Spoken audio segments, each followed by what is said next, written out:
Anderson County. This is Councilman Brett Sanders. I would like to start out today by thanking our EMS system, our EMS director, our EMS providers. We were the only county that received a statewide award for EMS Director of the Year, EMS System of the Year, which that was Mr. Steve Kelly. Also, we had Miss Amy West was nominated or received Nurse of the Year, RN Nurse of the Year. And, you know, there is EMS problems across the United States, not only just in local little counties, but I mean staffing.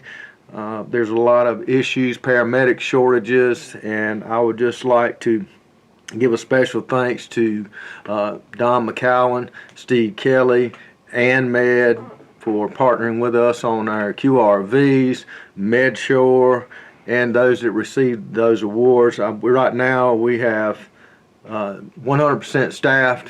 We are providing services at a quicker response time, or a response time of 9 minutes 59 seconds, and we're meeting those.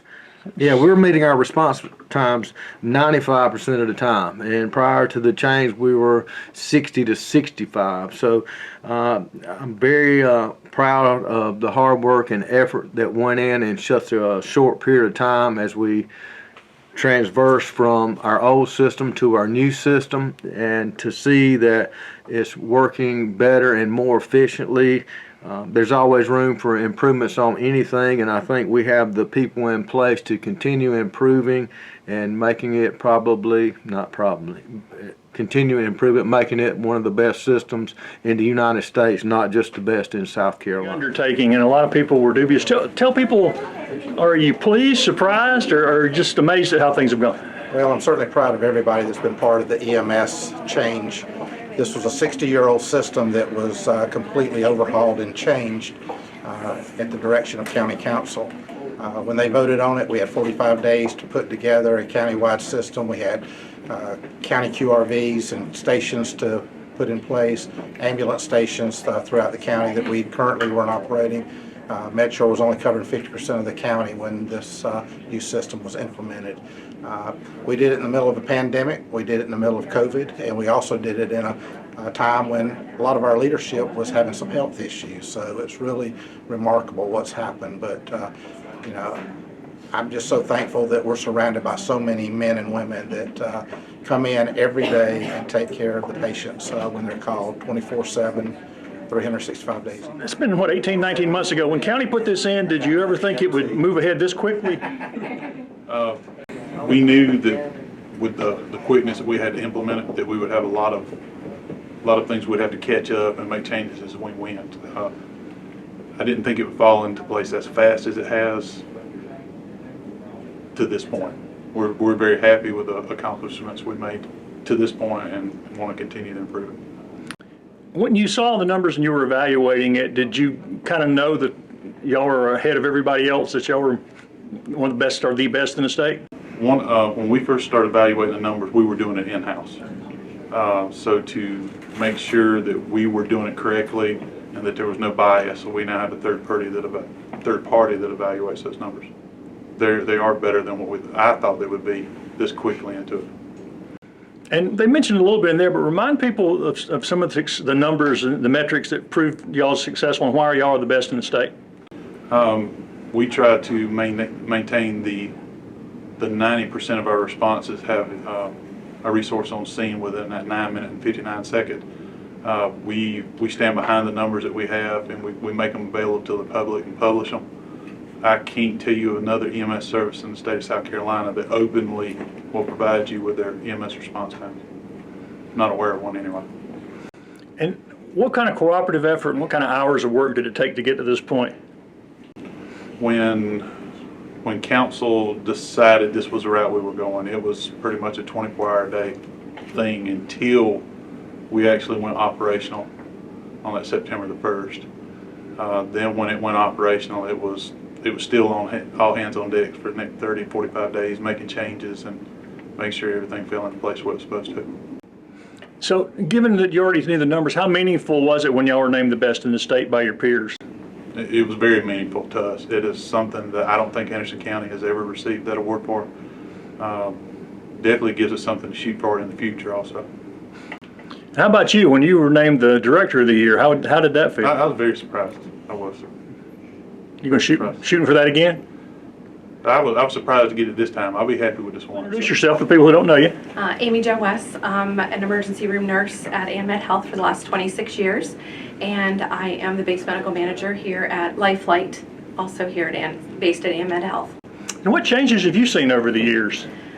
It's been a lot of change. Of course, there's a lot of change in technology as well for emergency services, and I feel like we have a lot more resources than we've ever had, which is, we can thank the county for that. So. And how has the county's moved 18 months ago or 19 months ago to a countywide EMS system? How has that improved healthcare in Anderson? I think it's changed the dynamics in the fact that there are different options for employment with the county EMS services, and I think that they have really amped up their training and just have kind of put all hands on deck, and I think that has provided, just a lot more, it's made it more palatable for people to come to the county and work for us too, because EMS, the systems across the state are all struggling because there's no staff. And so now people want to work for Anderson County, they want to come here and they want to be a part of it. So that's one thing I've noticed. How about a cooperative effort? How important has it been to you all cooperating and working together on this?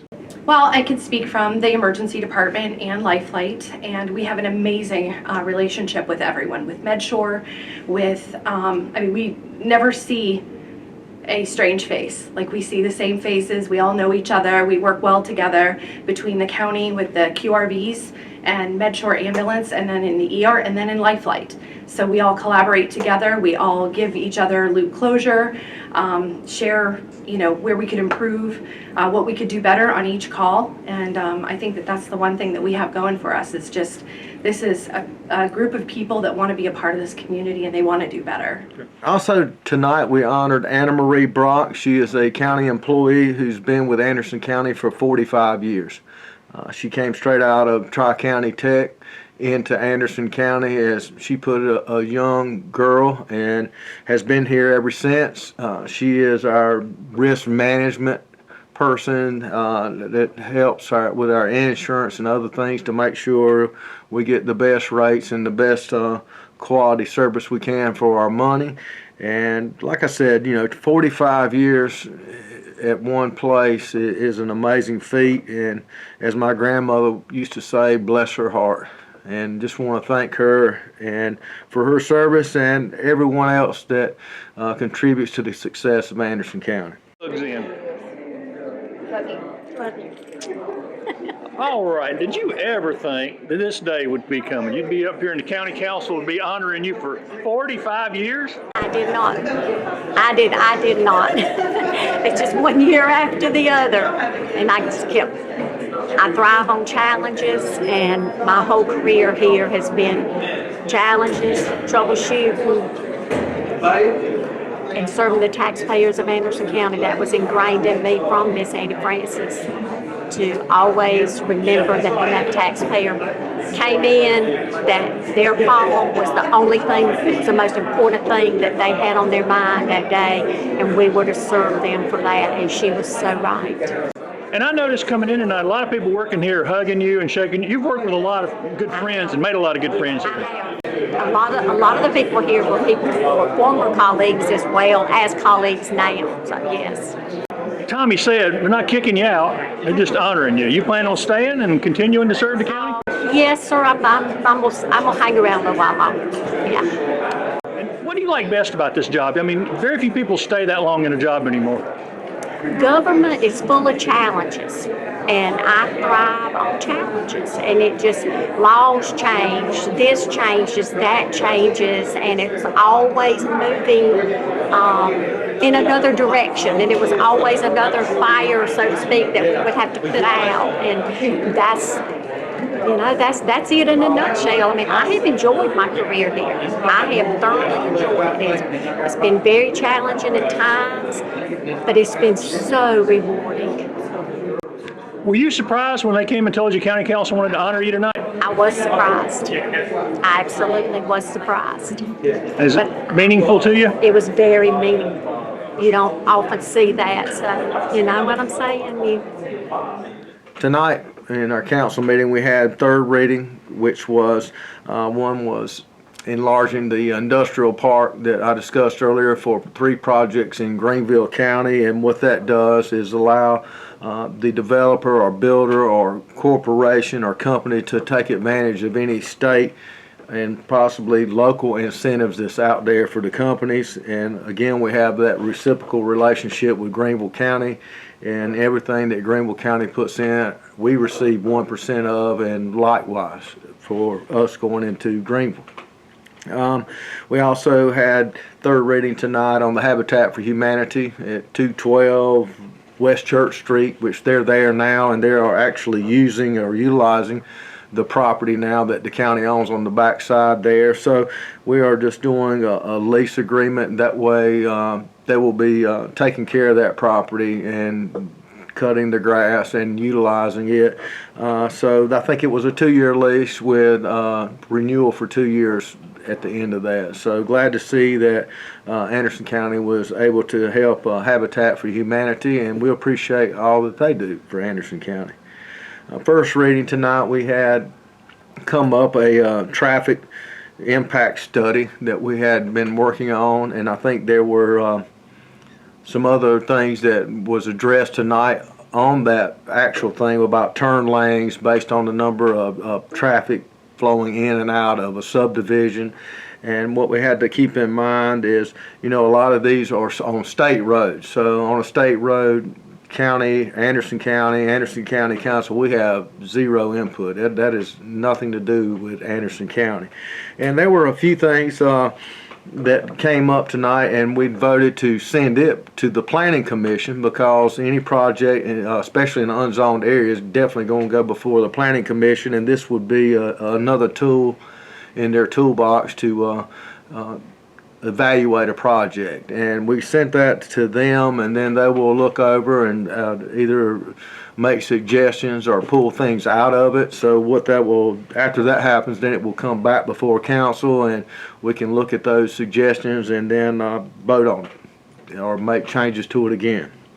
Also tonight, third reading, there was deal with the city looking for on a piece of property that the county owns, and it was an 18-foot easement for sewer, and they voted on that tonight, and that would be 2 more readings coming up on that. So glad to see that we can work with the city of Anderson.